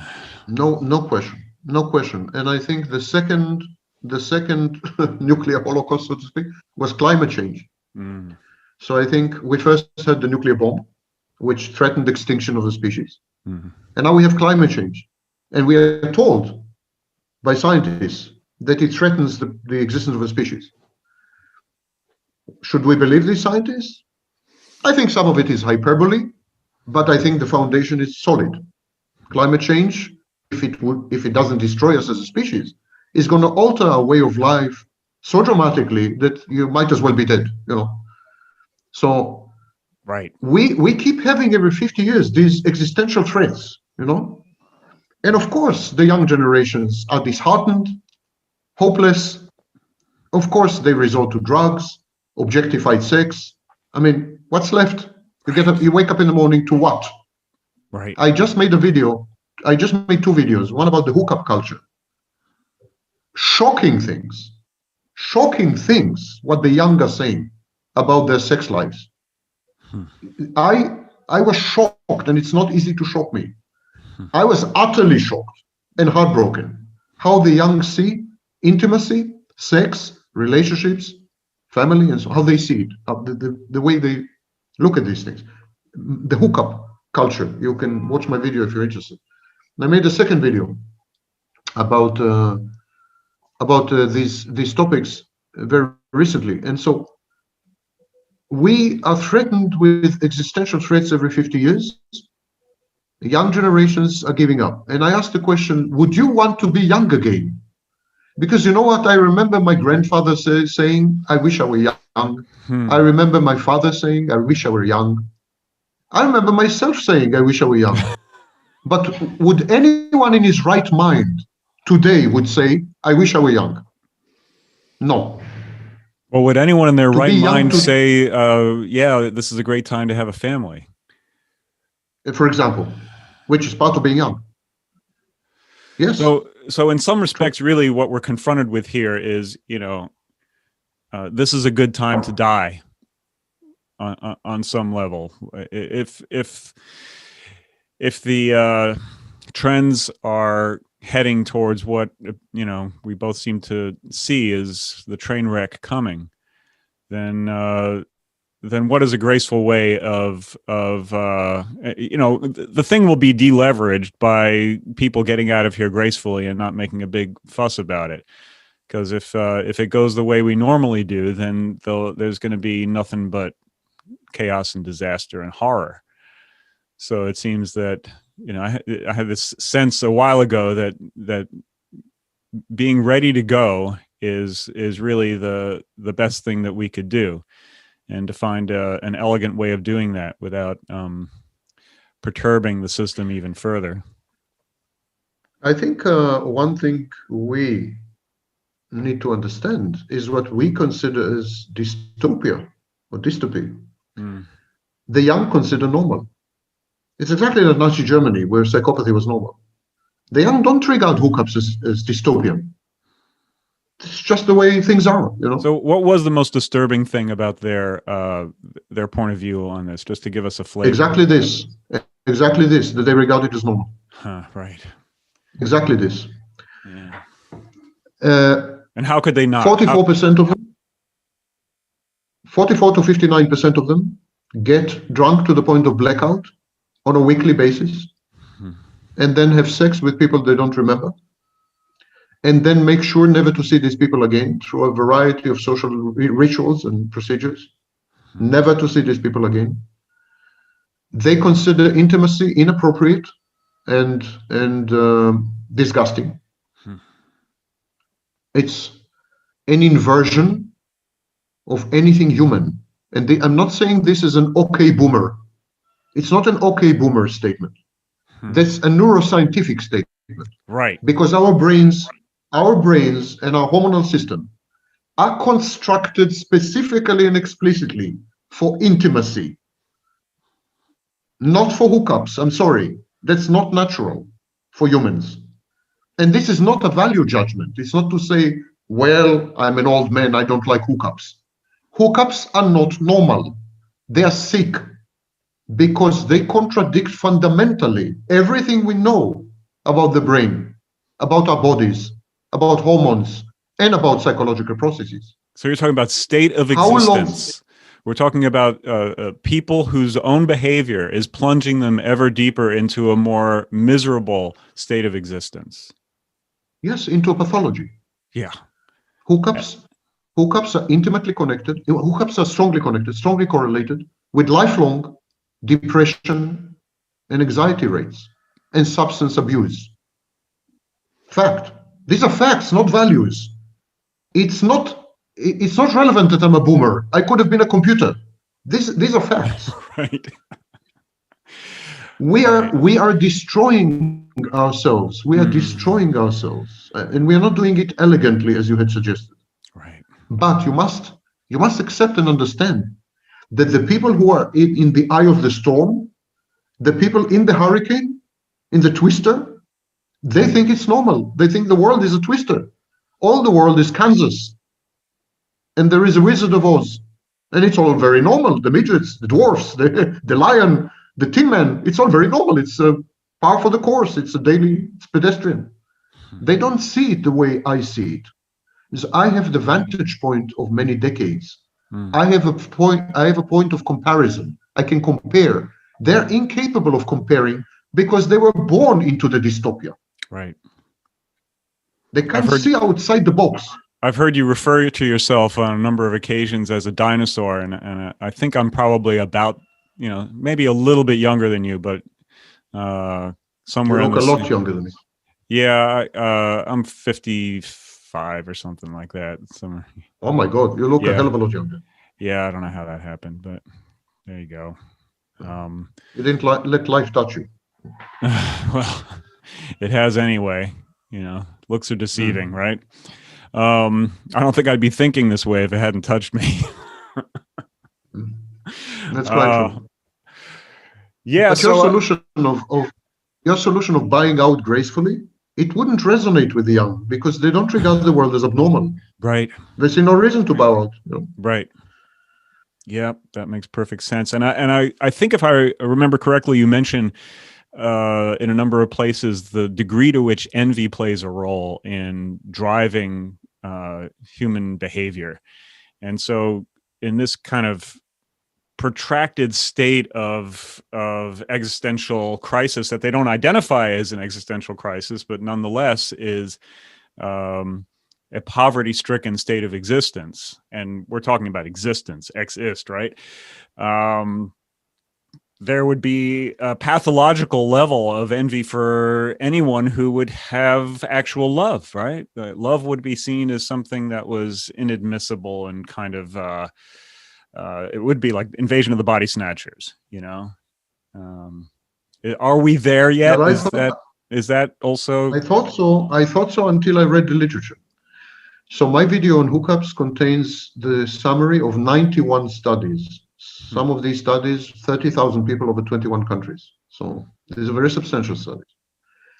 And what they show is that the young are not envious of they regard intimacy, love, relationships as byak, as yikes, as revolting, as inappropriate, as a breach of etiquette. The worst thing you can do in a hookup is ask the other party to meet again. That's considered a no-no. That's not bon ton. It means you are clingy and needy and insane or dependent. So they have this huge set of rituals that they had developed.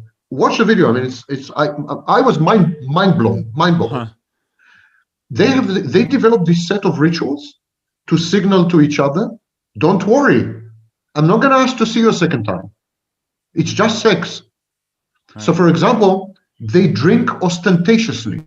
They make sure the other party sees them drinking. Because if you're drunk, it's not meaningful what's happening. Right. It means it's not meaningful. Don't worry, it's not going to be meaningful. I'm not going to cling to you. I'm not going to need you. I'm not going to talk to you after that.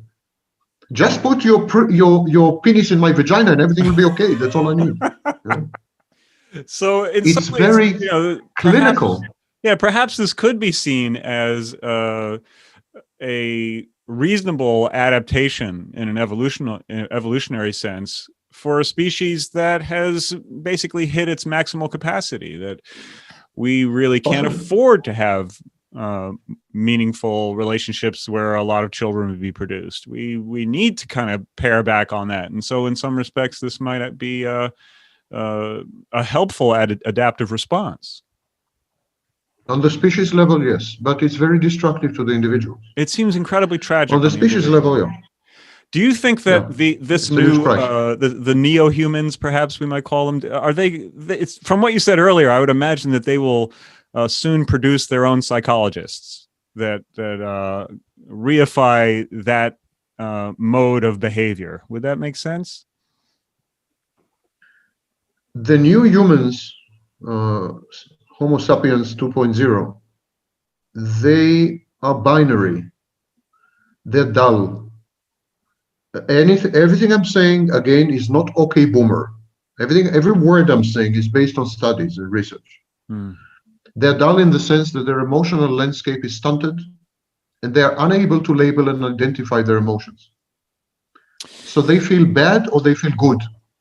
Like they're in binary state. I feel good, I feel bad. And they can't verbalize beyond this. It's just, I feel bad. Why do you feel bad? I don't know.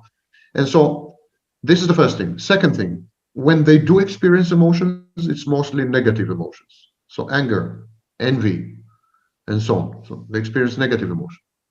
Number three. I'm sorry to interrupt, but I'm just curious. What is No, go ahead. What is done to measure emotional response? Like how? Because again, we're dealing with human subjects who have a variety of ways of obfuscating, and if there is resentment towards the boomer who's doing the study, for instance, then they may just want to provide kind of short, curt, binary responses. So I wonder how do you try to avoid those kinds of defects in the data when you're collecting? Well, first of all, most of these studies were actually conducted by young people, but that's why I cited 91 studies, some of which were with 20, 30,000 people in 21 countries. So it would kind of spread the risk of bias, kind of minimize the risk of bias. But of course, the risk of bias exists all the time. And I'm not pretending that this is science. Right. The young has serious problems with language, for example. Functional illiteracy is at an all-time high. They're utterly unable to verbalize. When we ask the young, what do you feel? They would say, I feel bad, I feel good. Why? I don't know. The most common answer is, I don't know. They don't know. They have no access. The whole process of introspection had broken down. They don't experience their existence or being as you do. Your introspection led you to wonder. What is it in me? Mind, consciousness. How am I connected to others? What cosmic principle can explain what's happening to me? I mean, it led you to an intellectual journey. But if you don't have these triggers, you're dead intellectually, you're dead emotionally, you're dead in every way. In other words, you're an object. So it's easy for them to objectify each other because they are objects. They are objects. So it's the fulfillment of the psychological model. It's a self-reinforcing model because if you are treated as an object in sex, for example, repeatedly, right, you would tend to begin to self-objectify. And if you're treated as an object in consumer society, which is largely designed by a psychological framework, well, then that also makes sense. It's just fish in the water, right? Yes, if you are a statistic anywhere, even in the most intimate setting like sex, if you're a statistic in consumerism, in commerce, in politics, in sex, then you become a statistic. You become a dimensionless number. You become an object. In other words, you're open to what Althusser called interpellation. You can be manipulated via a variety of messaging platforms, such as advertising, social media, and so on. And you can be manipulated by others, for example, to have meaningless, drunk, objectified sex. Well, it seems that these would be ideal nodes for an AI to organize. If you're going to make the case that trend is going to continue, it seems like they have plenty of raw material to work with. Then the only hope for humanity is artificial intelligence. Only hope.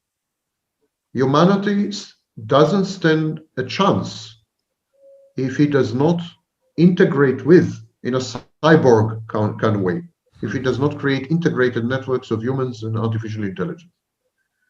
I am exactly the opposite of Elon Musk and all this. I mean, Stephen Hawking. I look forward to it. It's the only hope. Interesting. What these people did not understand, and I'm not sure why, is that the current generations of humanity, not through any fault of their own, I take full responsibility, full generational responsibility. We did this. We did this to them. We had created this world, this nuclear, post-apocalyptic climate change world, consumerism, everything. These are our values. You know what? Even one-night stands we invented. We came up with free love. Thank you for saying that. Yeah. I think you're the only person I've ever heard express a true mea culpa. And I feel very much the same way. I mean, I felt very powerless Really? in this whole process, but nonetheless, you know, we are the ones who came before. Whatever it is that we did, you know, the consequences are what we're They're living with living. now. Yeah, absolutely. These young men and women are living in our house.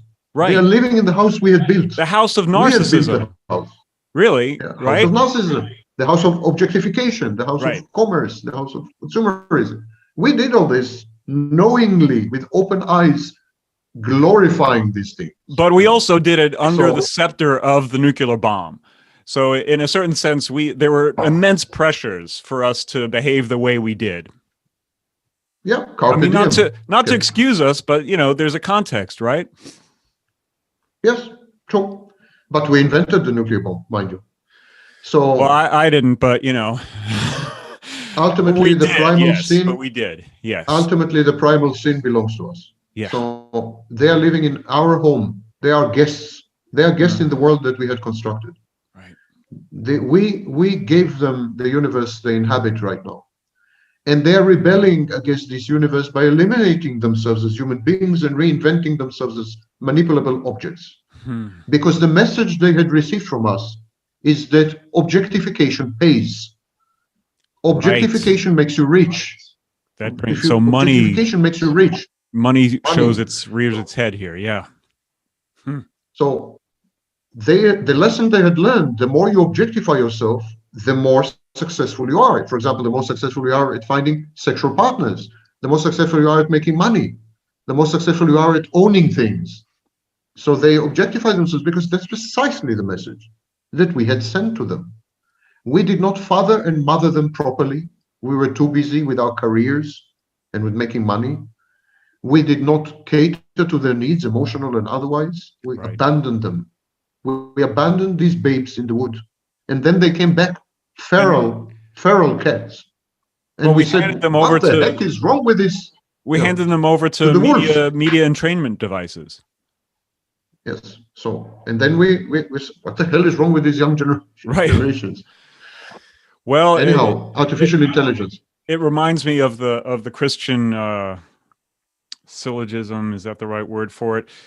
One cannot serve two masters. It will either be, let's say, God, which I suppose you might say would be, well, one of the translations in Patanjali offers a definition for God, which I'm curious to know your response to, which is the universal yet particular indweller. So that sense of self, right?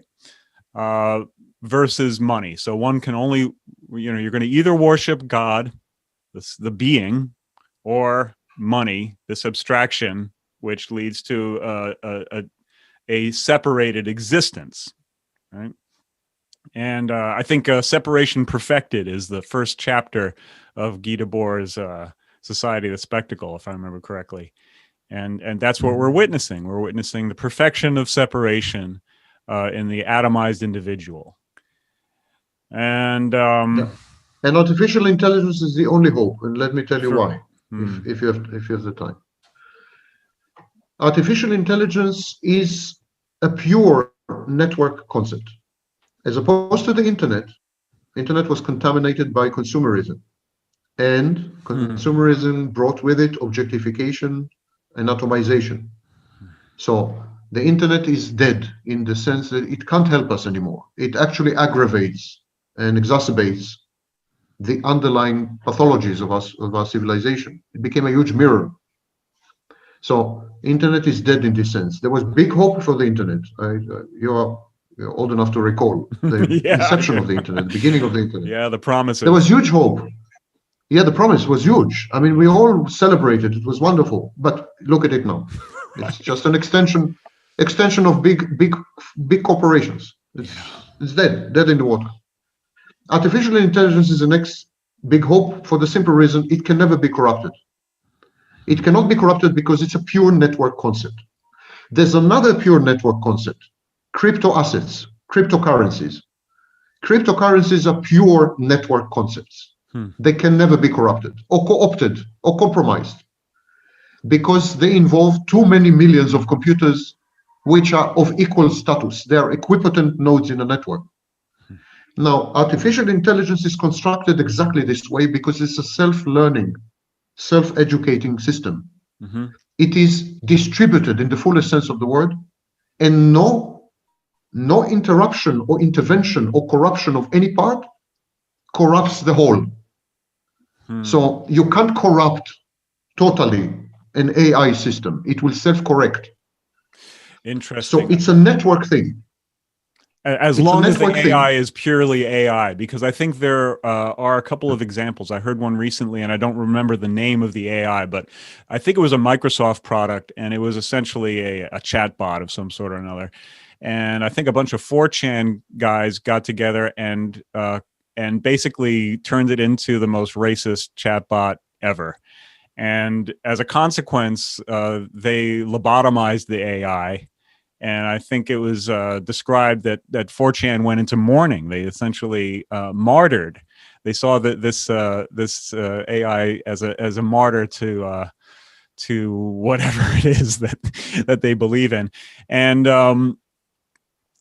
we use the term AI to. Yeah, it's possible that we'll continue to tinker with AI, but I think that you're touching on the fact that AI is able to find solutions that we would never be able to find ourselves, and at some point or another, humanity is going to have to place faith in that and recognize that if we tamper with it, then we're just screwing up the capacity of the AI to provide the real solution.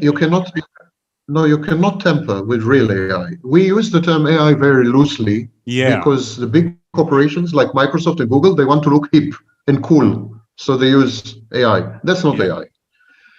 Artificial intelligence systems are distributed, and they have a few interesting features. They're self-correcting, they're self-learning, so you can't influence them in effect. They're self-learning. And very importantly, they yield outcomes which are not predicted by the programming. Yeah. Real artificial intelligence systems, they have what we call epiphenomenal outcomes, emergent outcomes that are not predicted by any line of code. So you can come back in the morning and the system is doing something which is not in the code, not predicted, totally autonomous. Yep. That is the source of the fear of Elon Musk and Hawking. They say, well, they will take over. We can't predict what they're going to do. They're going to take over. There are safeguards against this, and it's a real threat. I'm not saying it's not. Right. There are safeguards against this, though. But I think it's a redeeming feature, because it means never mind how much you try to compromise the system and corrupt it, it will prevail. It will overcome. The internet does not have this capacity for self-renewal, self-rejuvenation, and self-defense. Artificial intelligence systems do. And so of course, we would be very... Yeah, it's the question of who's willing to take that leap and to really allow the artificial intelligence to make decisions that end up ricocheting into the actual world. It seems that some societies... I was about to say that we would be very ill-advised and stupid to allow artificial intelligence to make decisions or to take over. But we would be equally stupid not to create integrated, with checks and balances and controls, integrated systems of human beings and artificial intelligence. In 100 years or 200 years, the artificial intelligence will be a chip in the brain. So the integration will be total. Right. And it will be activated by the electricity of the brain.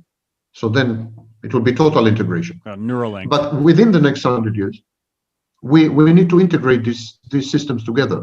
But it's the only hope.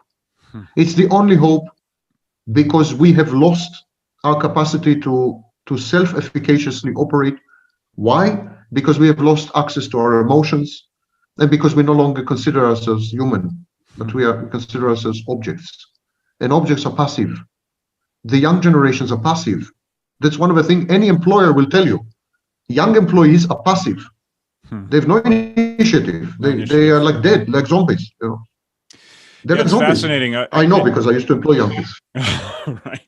It seems that that the dysfunction that we see happening on the world stage in geopolitical terms is also something which will require a kind of intelligence that goes beyond what human beings are presently capable of in order to resolve the many pressing issues that are threatening to bring us to another world war, really. So that seems like another domain within which artificial intelligence might be helpful, because we don't seem to have leadership capable of making decisions, and it's really coming to a head right now. Isaac, yeah, please. Yeah, go ahead. Sorry. No, you made a break. I thought you finished. Isaac Asimov came up with the famous 3 rules of robotics. A robot should not harm a human being, etc., etc. Artificial intelligence is the only bulwark, only defense we have against narcissists and psychopaths. Right. If artificial intelligence is properly programmed, it will not allow narcissists and psychopaths to sabotage, undermine, harm, damage, etc. So how many of the people creating artificial intelligence are not narcissists and psychopaths? I don't know, and it's not immaterial, because artificial intelligence is a life of its own. It's precisely what I said a few minutes ago. So you really think it's autonomous? You really think that the character of the individuals involved in the construction of the device will have no real impact? How would that be? No, really. Huh. Because artificial intelligence, once you had programmed it, starts to have a life of its own, exactly like an organism. It learns from the environment. It self-creates new functions which are not in the programming, and it evolves, and it becomes something unrecognizable. Not like social media, for example. Social media were designed by schizoid, young, white, seriously. Yeah, yeah, by schizoid, young, white men. And you see these features built into social media. Absolutely. The psychology of the creators of social media is writ large in the technology. But social media are not artificial intelligence. Never mind what Facebook says. Right. Once an artificial intelligence program is ready to go, it acquires a life of its own. If it's integrated with other humans. That's the most hopeful thing I've heard you say so far. And even though I know we're supposed to abandon hope, I still do cling to a little bit of hope, I have to admit. If monsters, let's say, if well-intentioned people, if humans can create monsters, then perhaps ill-intentioned people can create angels. You know, it seems that inversion is one of the big characteristics that we see happening around us all the time. We are now at the 2-hour mark. And I feel like I could continue, although I am getting somewhat exhausted. But this has been an incredible conversation, and I can't thank you enough for. Maybe we could have one day a conversation about my theory in physics, because I saw your previous program with the physicists. Oh, great! I would love to do that. I have a new theory in physics. Wonderful. So let's stay in touch, and we'll schedule another time. And I'm glad we sorted everything out, and a real pleasure to speak with you. It's incredible food for thought. I'm going to be taking some more notes, and I look forward to future conversations. The world is a better place. The world is a better place. God willing. Having better place than it was 2 hours ago. Okay. Exactly. Thank you for having me. Thank you so much. Take care. Thank you for having me. Take care. You too. Bye.